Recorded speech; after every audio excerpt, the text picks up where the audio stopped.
If you're listening to this, thank you. Sharing what happened to me helps me feel heard in a way I never was during my marriage. What I'm about to tell you is true, every painful word of it. If my story resonates with you, or someone you know, please consider subscribing. It means more than you know. This is about the night my husband locked me out in the snow and how that single act of cruelty became the catalyst for everything that followed. My name is Claire, and for 15 years I believed I was living a good life. We had a home in a quiet suburb outside of Portland, Oregon, the kind of neighborhood where people waved from their driveways and holiday decorations went up the day after Thanksgiving. Our house was a modest 2-story colonial with white siding and black shutters.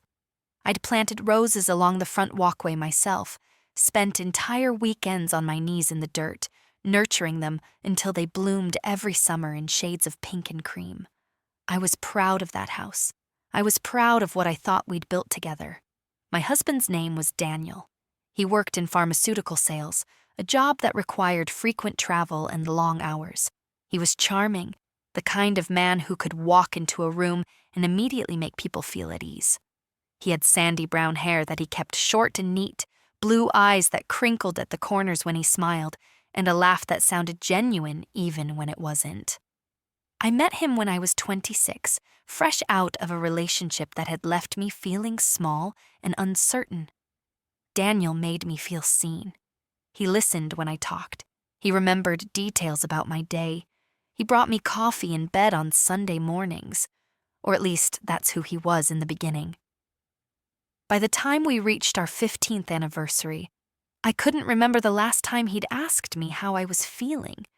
I couldn't remember the last time we'd had a conversation that didn't revolve around his work, his stress, his needs. I had become a supporting character in my own life, and I didn't even realize it until it was too late. I worked part-time as a freelance graphic designer, mostly creating logos and marketing materials for small businesses in the area. It wasn't glamorous work, but it was mine. I did it from home, which meant I was always available when Daniel needed something. I scheduled my projects around his calendar, made sure dinner was ready when he got home from trips, kept the house clean, and organized the way he liked it. I told myself this was partnership. I told myself this was love. The problems started so gradually that I didn't notice them at first. Daniel began making comments about my work, little remarks that seemed harmless on the surface but left me feeling diminished. He'd glance at my computer screen while I was working and say things like, "You're still working on that logo? How long does it take to draw a circle?" Or, "How much are they paying you for this? Hardly seems worth the time." When I tried to explain the sato, creative process, the revisions, the client communication, he'd wave me off. "I'm just saying, Claire, maybe you should think about doing something more substantial, something that actually contributes." I contributed plenty. I managed our household finances, paid the bills, grocery shopped, cleaned, did the laundry, scheduled maintenance for the house and cars, remembered birthdays and anniversaries for both sides of the family. But none of that counted as contribution in Daniel's eyes. If it didn't come with a paycheck that matched his, it didn't matter. The criticism extended beyond my work. He started commenting on what I wore, how I styled my hair, what I ate. "Are you really going to wear that?" he'd ask when I came downstairs in jeans and a sweater. "Those jeans make you look frumpy. You should try harder." If I ordered dessert at a restaurant, he'd raise his eyebrows and say, "Really? You sure you need that?" Loud enough for the server to hear. I started skipping meals, dressing in clothes that felt like costumes, apologizing for things that didn't require apology. I stopped seeing my friends as often. It was easier than dealing with Daniel's mood when I got home. He never explicitly told me not to see them, but he'd sigh heavily when I mentioned plans, or he'd pick a fight right before I was supposed to leave so I'd feel guilty about going. Eventually, I just stopped making plans. My world shrank to the size of our house, and Daniel filled every corner of it with his presence, his opinions, his needs. The night everything changed was December 19th, 3 years ago. I remember the date because it was exactly a week before Christmas, and I'd spent the entire day decorating the house the way Daniel liked it. He was particular about Christmas decorations. The tree had to be a real Fraser fir, exactly 7 feet tall, with white lights only, no colored bulbs. The ornaments had to be hung with precision, evenly spaced, nothing too whimsical or childish. I'd spent hours getting it right, standing back every few minutes to check the balance, adjusting and readjusting until my back ached. It had been snowing since early morning, the kind of heavy, wet snow that stuck to everything and turned the world into a postcard. By evening, there were at least 6 inches on the ground, and it showed no signs of stopping. The streets were quiet, muffled by the snow, and our neighborhood looked magical in the way it only does during the first real snowfall of winter. Lights twinkled from houses up and down the block, and the air smelled like wood smoke and pine. Daniel had been home for 2 days, back from a sales conference in Denver. He'd been in a foul mood since he returned, snapping at me over minor things, retreating to his office for hours at a time, barely speaking during meals. I kept asking if something was wrong, if something had happened at the conference, but he insisted everything was fine, and accused me of nagging. That evening, I made his favorite meal, pot roast with carrots and potatoes, the meat slow-cooked until it fell apart with a fork. I set the table with our good dishes, lit candles, poured wine. I was trying to recreate some semblance of the warmth we used to have, trying to remind him of the reasons we'd gotten married in the first place. I wanted to fix whatever had broken between us, even though I couldn't name what it was. He barely touched his food. He sat across from me, scrolling through his phone, his face illuminated by the blue light of the screen. I tried to start a conversation, asked about his plans for the upcoming week, mentioned that my sister had invited us over for Christmas Eve. He gave one-word answers, didn't look up. "Daniel," I finally said, setting down my fork, "can you please put the phone away? I made this whole dinner and you're not even here." He looked up slowly, his expression flat. "I'm sitting right in front of you, Claire." "You know what I mean. You're distracted. You've been distant since you got back. Can we just talk?" "Talk about what?" His tone was sharp, impatient. "About us. About whatever's bothering you. I feel like you're shutting me out." He set his phone down with exaggerated care, folded his hands on the table, and looked at me with an expression I'd never seen before. It was cold, almost detached, like he was looking at a stranger. "You want to talk about what's bothering me? Fine.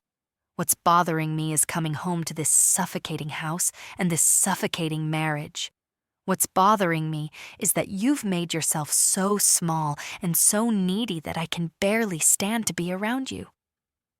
The words hit me like a physical blow. I felt the air leave my lungs, felt my face go hot with shame and shock. "What are you talking about?" "You're always here, Claire. Always hovering, always asking if I'm okay, always trying to fix things that aren't broken. You don't have your own life. You don't have your own friends. You just orbit around me, waiting for me to give you purpose. It's exhausting." I tried to process what he was saying, tried to find a foothold in the conversation, but everything felt like it was sliding away from me. "I gave up things to support you. I made sacrifices so you could focus on your career. I thought that's what we agreed on." "I never asked you to give up anything," he said, his voice rising. "You did that on your own, and now you're acting like I owe you something for it. I don't. You made yourself into this pathetic, dependent person, and that's not my fault." I felt tears burning in my eyes, but I refused to let them fall. "Why are you being so cruel?" I'm being honest. Maybe if someone had been honest with you sooner, you'd have figured out how to be an actual partner instead of a burden. The room felt like it was closing in on me. The candles I'd lit, the food I'd made, the effort I'd put into creating something warm and meaningful, all of it felt stupid and childish in the harsh light of his words. I stood up from the table, my chair scraping loudly against the hardwood floor. I'm going to go for a walk. I need to clear my head. Fine, he said, already picking up his phone again. Take your time. I went upstairs to our bedroom, pulled on a heavy sweater and my winter coat, wrapped a scarf around my neck. My hands were shaking as I tied my boots. I grabbed my purse out of habit, slung it over my shoulder, and headed back downstairs. Daniel was no longer at the table. I could hear the television on in the living room, the low murmur of a basketball game. I walked out the front door into the snow. The cold air hit my face like a slap, sharp and bracing. I stood on the porch for a moment, breathing deeply, trying to calm the panic that was rising in my chest. Then I started walking. I didn't have a destination in mind. I just needed to move, needed to put distance between myself and the venom in Daniel's voice. The neighborhood was quiet and still. Snow continued to fall in thick, lazy flakes, coating my hair and shoulders. My boots crunched through the fresh powder as I walked down the sidewalk, past houses glowing with warm light, past inflatable snowmen and reindeer, past cars buried under white blankets of snow. I walked for what felt like hours, but was probably only 30 or 40 minutes. My fingers were numb inside my gloves, my face stinging from the cold. When I finally turned back toward home, I felt calmer, but also emptier, like something essential had been hollowed out of me. I loved Daniel. I'd built my entire adult life around him. But I was starting to realize that the person I loved might not exist anymore. Or maybe he'd never existed at all. Maybe I'd been in love with a performance, a carefully constructed version of a man who knew exactly what to say to make me feel special. I trudged back up our driveway, relieved to see the lights still on inside. I climbed the porch steps, stomped the snow off my boots, and reached for the door handle. It didn't turn. I tried again, pushing harder, but the door wouldn't budge. Locked. I knocked, waited, knocked again louder. No response. I pulled out my phone to call Daniel, but the screen was black. The battery had died in the cold. I stood there on the porch, confusion giving way to disbelief, disbelief giving way to fear. He'd locked me out. My husband had locked me out of our house in the middle of a snowstorm. I knocked harder, then pounded on the door with my fist. Daniel, open the door. My voice sounded thin and desperate in the muffled quiet of the snow. I moved to the front window, cupped my hands against the glass, and peered inside. I could see the back of the couch, the glow of the television. No sign of him. I went around to the side door that led into the kitchen, tried that handle, locked. I tried the back door, also locked. Every entry point to my own home was sealed shut. I stood in the backyard, snow falling around me, my breath coming in short, frightened gasps. This couldn't be real. This couldn't be happening. I banged on the back door, shouted his name until my throat was raw. Nothing. The house sat there, warm and lit, and utterly indifferent to my presence. I thought about breaking a window, but what would that accomplish? If Daniel had locked me out deliberately, forcing my way back in, would only escalate whatever sick game he was playing. I checked my coat pockets for cash, found a crumpled $20 bill and some change. My credit cards were in my purse, which was a small mercy. My car keys, however, were inside the house, hanging on the hook by the garage door where I always left them. I couldn't drive anywhere even if I wanted to. The cold was becoming dangerous. My teeth were chattering, my body shaking uncontrollably. I needed to find shelter. The nearest business district was about half a mile away, too far to walk in this weather without risking frostbite or worse. I thought about knocking on a neighbor's door, but the idea filled me with shame. How would I explain this? How would I tell them that my husband had locked me out? They'd ask questions I didn't have answers to, and their pity would be unbearable. I made my way back to the front porch and huddled against the door, trying to shield myself from the wind. I sat down on the cold concrete, pulled my knees to my chest, and wrapped my arms around myself. I would wait.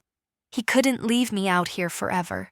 This was a punishment, a way to make me suffer for walking out during dinner, for daring to push back against his cruelty. He'd let me back in eventually. He had to. Minutes passed, then an hour. The cold seeped through my coat, my jeans into my bones. My fingers and toes had gone from painful to numb. I couldn't feel my face.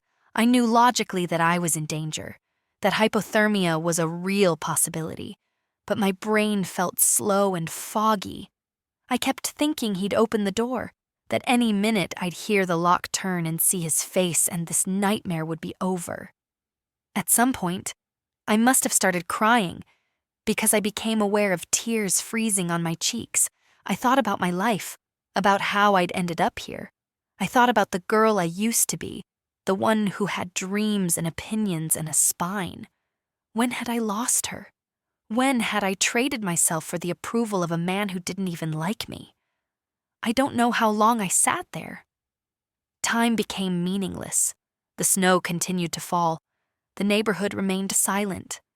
And then I heard footsteps, the crunch of boots on snow. I looked up, struggling to focus my eyes. A figure was approaching, bundled in a dark coat, a flashlight beam cutting through the darkness. "Hello?" a voice called out, female, concerned. "Are you okay?" I tried to answer, but my jaw was too stiff, my lips too numb. The figure came closer, and I recognized her as Mrs. Chen, an elderly woman who lived 3 houses down. I'd spoken to her a handful of times over the years, usually just pleasantries about the weather or her garden. "Oh my God," she said, kneeling down beside me. "Honey, how long have you been out here?" She shone the flashlight on my face, and I saw her expression shift from concern to alarm. "You're freezing. We need to get you warm. Can you stand?" I nodded, though I wasn't sure I could. She helped me to my feet, her small frame surprisingly strong. I leaned heavily on her as she guided me down the porch steps and along the sidewalk toward her house. Each step felt like an enormous effort, my legs stiff and uncooperative. Her home was warm and smelled like ginger and jasmine tea. She led me to a couch in her living room, wrapped me in blankets, and disappeared into the kitchen. I heard the sound of a kettle heating, the clink of mugs. She returned with hot tea and a bowl of soup, sat beside me, and watched as I wrapped my shaking hands around the mug. "What happened?" she asked gently. I didn't know how to explain it in a way that made sense, so I told her the simplest version of the truth. "My husband locked me out." Her face darkened. "On purpose?" I nodded. She was quiet for a moment, then stood and picked up her phone. "I'm calling the police." "No," I said quickly, panic flaring in my chest. "Please don't. It'll just make things worse." "Sweetheart, he left you outside in a blizzard. You could have died. That's not a domestic dispute. That's attempted harm." Her words hung in the air, stark and undeniable. She was right, but I couldn't process it yet. I couldn't let this become real in that way. "Please," I said again, my voice breaking. "Just let me warm up. I'll figure it out." She looked at me with a mixture of frustration and compassion, then set the phone down. "Fine, but you're staying here tonight. I won't send you back to that house." I stayed on her couch, drinking tea, slowly thawing out. She gave me dry clothes, thick socks, another blanket. We didn't talk much. She seemed to understand that I needed silence, needed space to absorb what had happened. At some point, I fell asleep, exhausted and emotionally shattered. When I woke the next morning, sunlight was streaming through the windows and the world outside was blinding white. Mrs. Chen was in the kitchen making breakfast. She brought me toast and eggs, sat with me while I ate. "You should go to the hospital," she said. "Get checked out, make sure there's no frostbite or other damage." I shook my head. "I'm okay, really." "Then what are you going to do?" I didn't have an answer. I looked down at my hands, at the wedding ring I still wore, and felt a wave of nausea. I couldn't go back to that house. I couldn't face Daniel after what he'd done, but I also didn't know where else to go. My parents were dead. My sister lived 2 hours away, and calling her would mean admitting how badly I'd failed at my marriage. My friends, the few I had left, didn't know the extent of what I'd been living with. "I don't know," I finally said. Mrs. Chen reached across the table and covered my hand with hers. "You can stay here as long as you need, but promise me you'll start thinking about what comes next. Because what happened last night, this is not something you can ignore or forgive." I promised her I'd think about it, though I had no idea what thinking about it would accomplish. I felt paralyzed, trapped between the life I'd known and a future I couldn't imagine.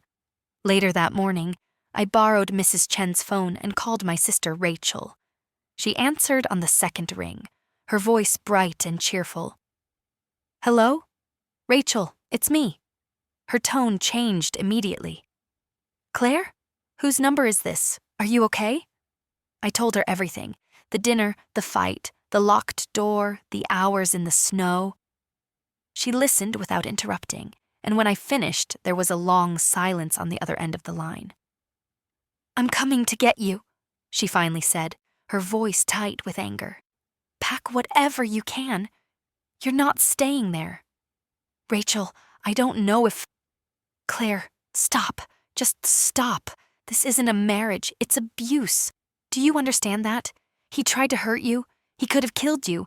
You're coming here, and we're going to figure out what to do next." Hearing her say it so plainly, so bluntly, broke something open inside me. I started crying, deep, wrenching sobs that I couldn't control. Mrs. Chen put her arm around me, and Rachel stayed on the line, murmuring reassurances until I could breathe again. Rachel arrived 3 hours later, driving through snow-covered roads in her old Subaru. She hugged me so tightly I thought my ribs would crack, then turned to Mrs. Chen and thanked her profusely for taking care of me. Mrs. Chen waved off the gratitude, but I could see the relief in her eyes that someone else was stepping in, that I wasn't going back to that house alone. We drove to my house together, Rachel's jaw set in a hard line. She parked in the driveway, and we both stared at the front door for a moment. "You don't have to see him if you don't want to," she said. "I can go in with you, help you pack, and we can be gone in 20 minutes. I nodded, not trusting my voice. We got out of the car and walked to the door. I tried my key, and it turned easily in the lock. The door swung open into the warm, familiar entryway. The house looked exactly the same, untouched by the trauma of the night before. The Christmas tree twinkled in the living room, the scent of pine hanging in the air. Daniel appeared at the top of the stairs, dressed in sweatpants and a t-shirt, his hair rumpled from sleep. He looked down at us, his expression unreadable. "You're back." Rachel stepped in front of me, her voice cold and hard. "She's here to get her things. You're going to stay upstairs while she packs, and if you so much as speak to her, I'm calling the police. Do you understand?" He raised his hands in mock surrender, a smirk playing at the corners of his mouth. "Relax. I'm not going to stop her. If she wants to leave, she can leave." He turned and walked back toward the bedroom, calling over his shoulder. "Make sure you take all your stuff, Claire. I don't want to deal with it later." I felt Rachel's hand tighten around mine, anchoring me. We went upstairs together, and I quickly packed 2 suitcases with clothes, toiletries, my laptop, important documents. My hands were shaking the entire time. I kept expecting Daniel to appear, to try to stop me or to say something that would make me doubt my decision. But he stayed in the bedroom with the door closed, silent and indifferent. When we were done, we carried the suitcases downstairs and loaded them into Rachel's car. I took one last look at the house, at the roses I'd planted, at the life I'd tried so hard to build. Then I got in the car, and Rachel drove us away. The first few days at Rachel's house were a blur.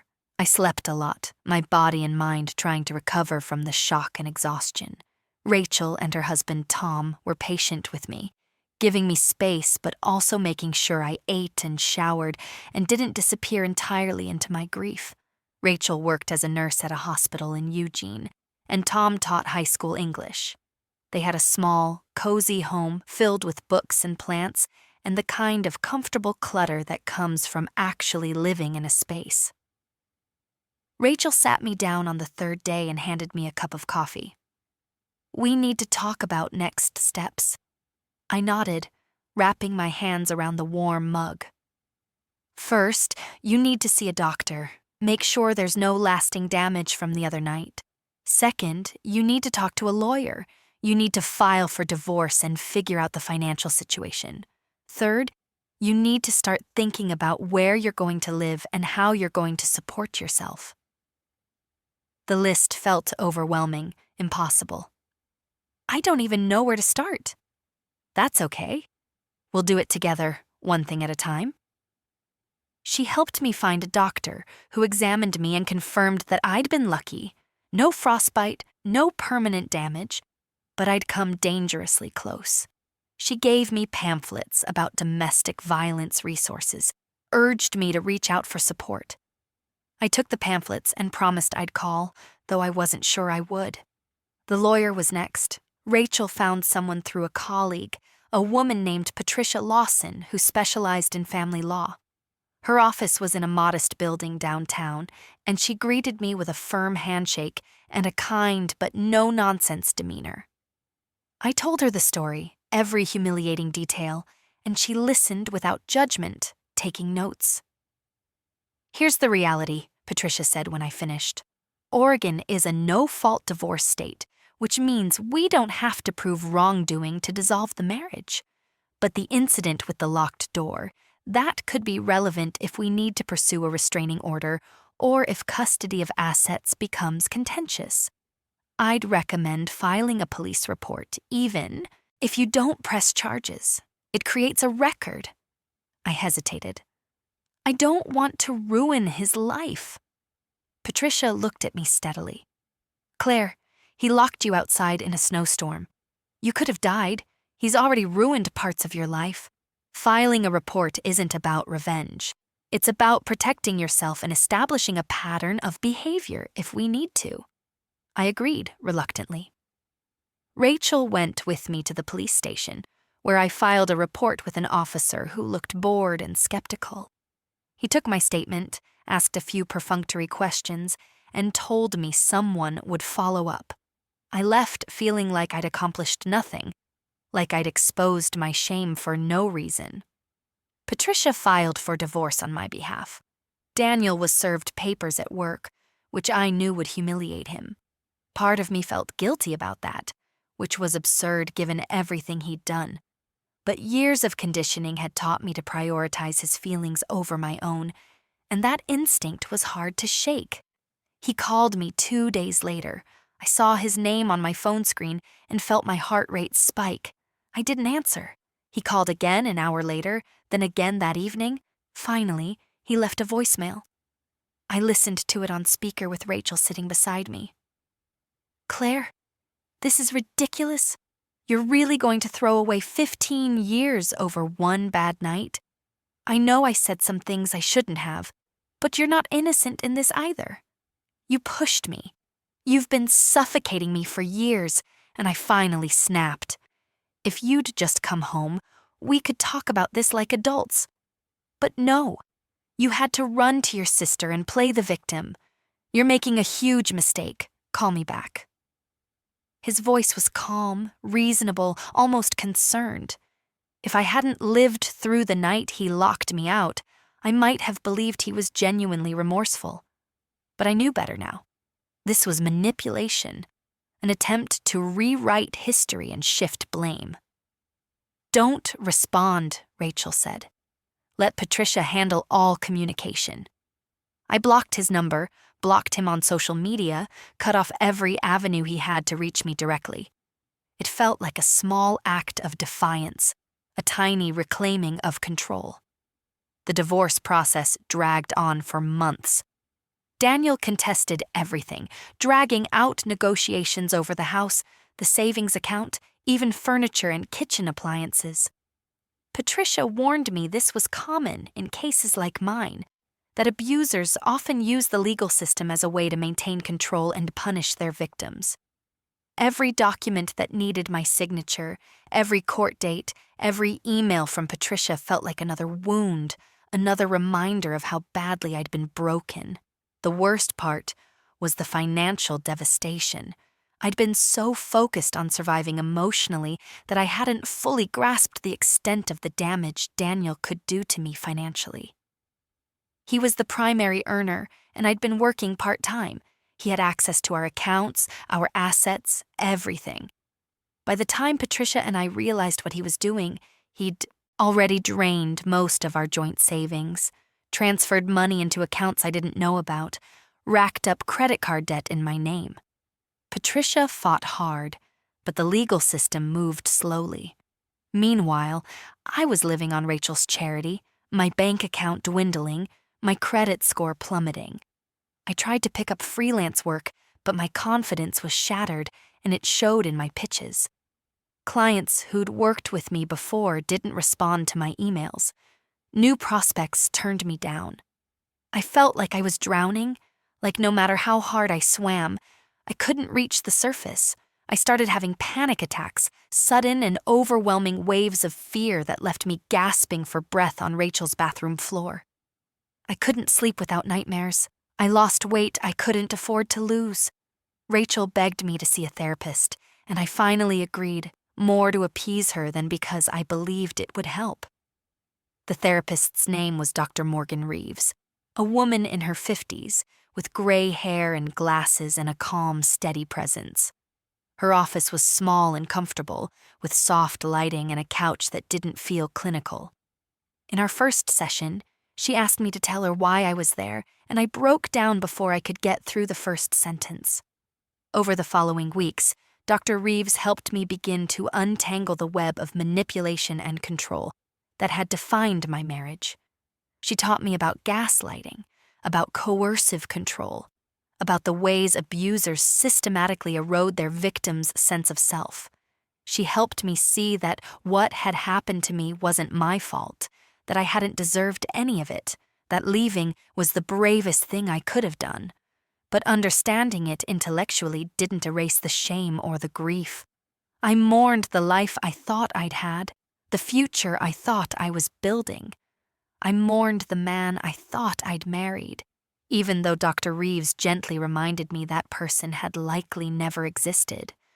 6 months after I left, the divorce was finalized. Daniel got the house. He could afford the mortgage, and I couldn't. I got half the remaining assets, which amounted to far less than I deserved, but more than I'd feared I'd get. Patricia had managed to prove some of the financial abuse, which helped, but it wasn't enough to undo the damage. I walked away from 15 years of marriage with a 12-year-old car, some clothes and personal items, about $20,000, and a mountain of debt that would take years to clear. I moved into a tiny one-bedroom apartment in Eugene, about 10 minutes from Rachel's house. It was on the second floor of an older building with thin walls and outdated appliances and windows that didn't quite seal properly. But it was mine. I painted the walls a soft gray, bought secondhand furniture, hung curtains that let in the light.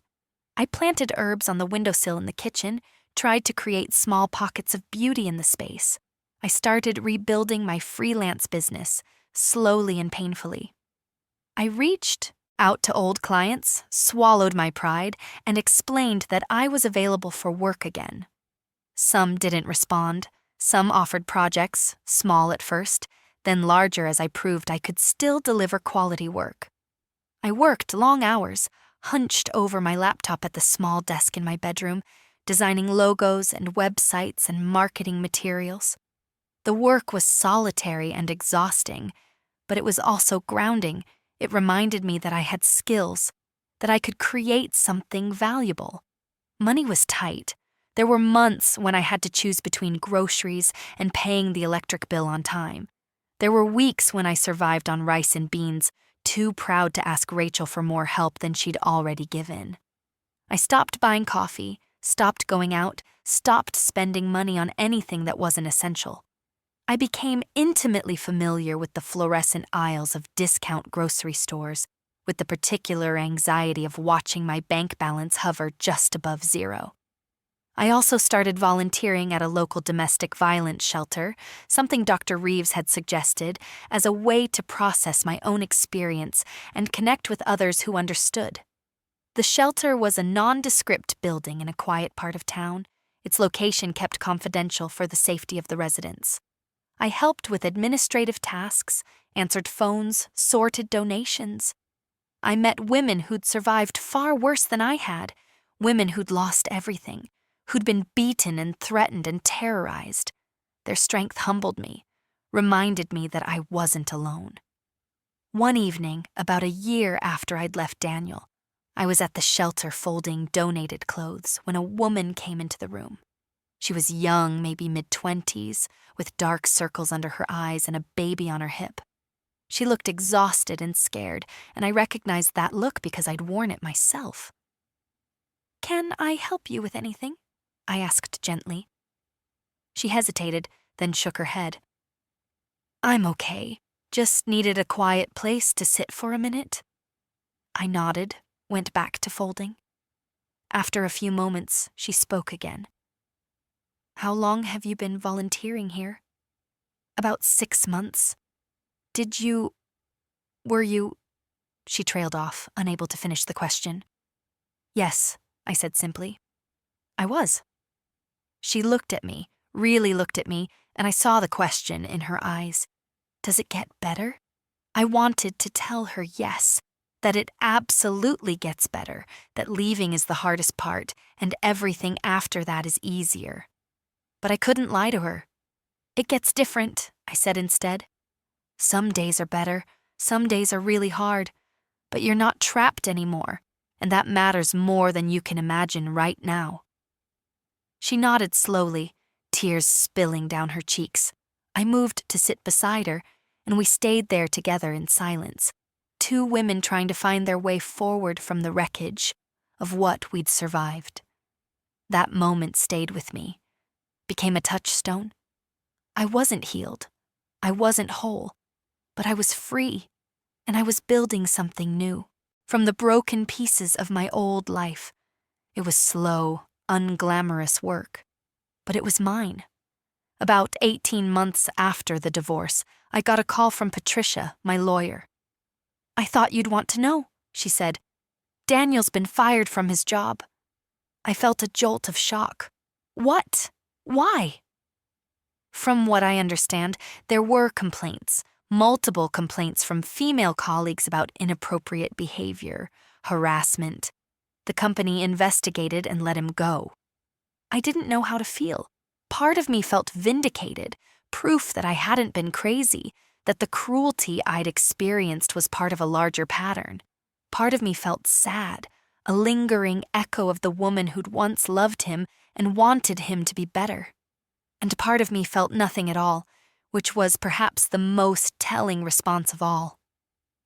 "Thank you for letting me know," I said. "There's more," Patricia continued. "He's apparently in significant financial trouble. Lost the house to foreclosure. Word is he's been couch surfing, borrowing money from friends. His life has fallen apart pretty spectacularly." I should have felt triumphant, but I didn't. I just felt tired. "I appreciate you telling me." But I don't think I need updates about him anymore. That chapter of my life is over. Understood. Take care of yourself, Claire. I hung up and sat with the information for a while. Daniel's downfall didn't erase what he'd done to me. It didn't give me back the years I'd lost or the person I'd been before I met him. But it confirmed something I'd come to believe through therapy and time. The cruelty people inflict on others eventually comes back to them.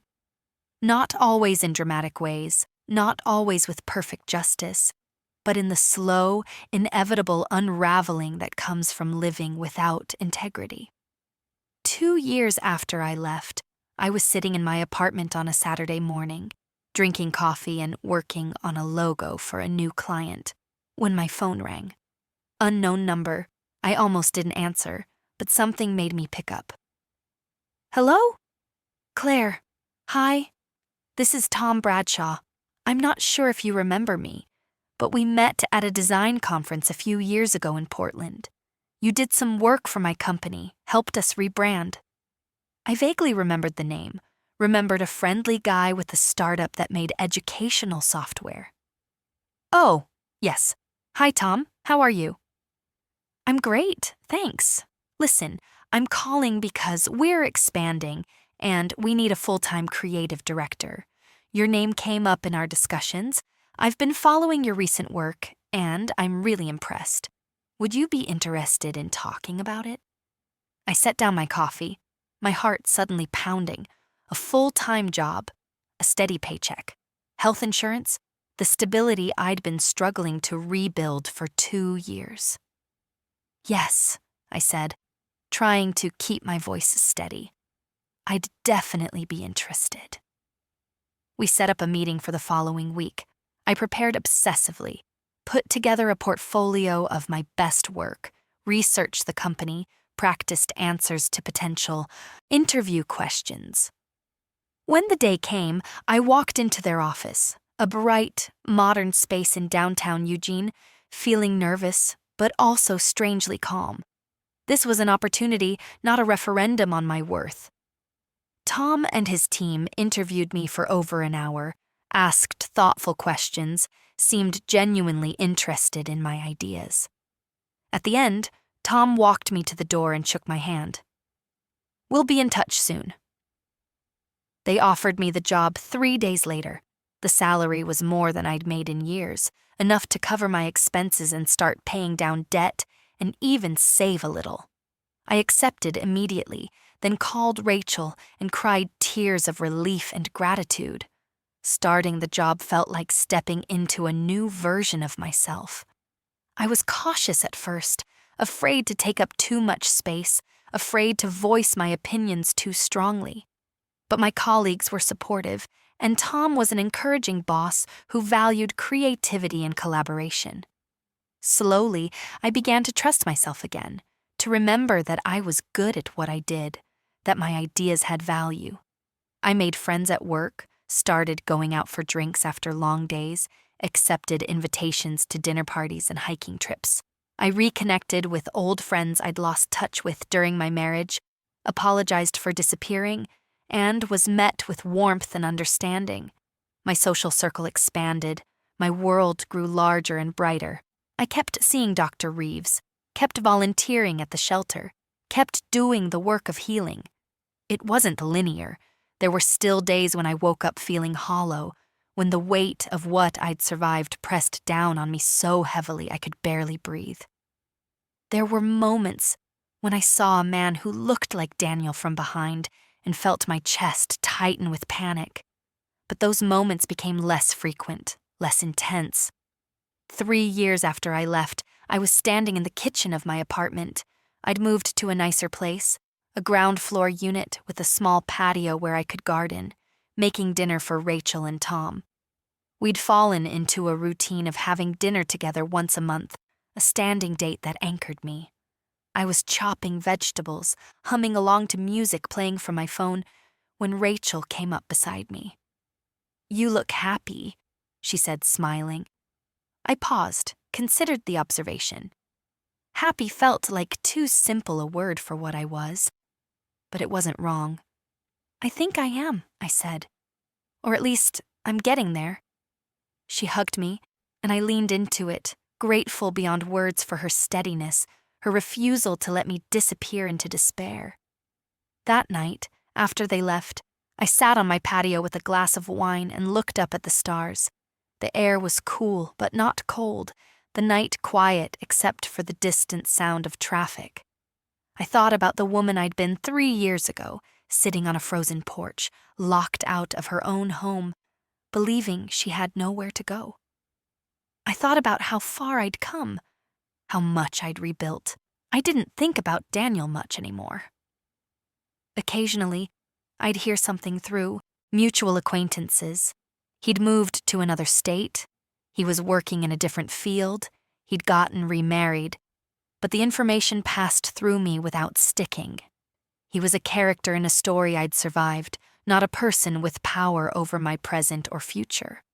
What I thought about instead was the future I was creating, the life I was building with intention and care. It wasn't the life I'd imagined when I was 26 and believed love was enough to sustain a marriage. It was smaller in some ways, quieter, less certain, but it was mine, and it was real, and it was enough. I looked at the roses I'd planted along the edge of the patio, their blooms just starting to open in the late spring warmth. I'd chosen the same variety I'd planted at the house I'd shared with Daniel, a small act of reclaiming something I'd loved. They were thriving here, in this new soil, in this new life. I finished my wine, rinsed the glass, and went inside. Tomorrow I'd go to work, come home, maybe call a friend, maybe read a book, maybe just sit in the quiet and appreciate the peace I'd fought so hard to find. It wasn't a dramatic ending, no grand moment of triumph or revenge. Just a woman, alone in her apartment, surviving and slowly becoming whole again. And that, I'd learned, was the most powerful victory of all.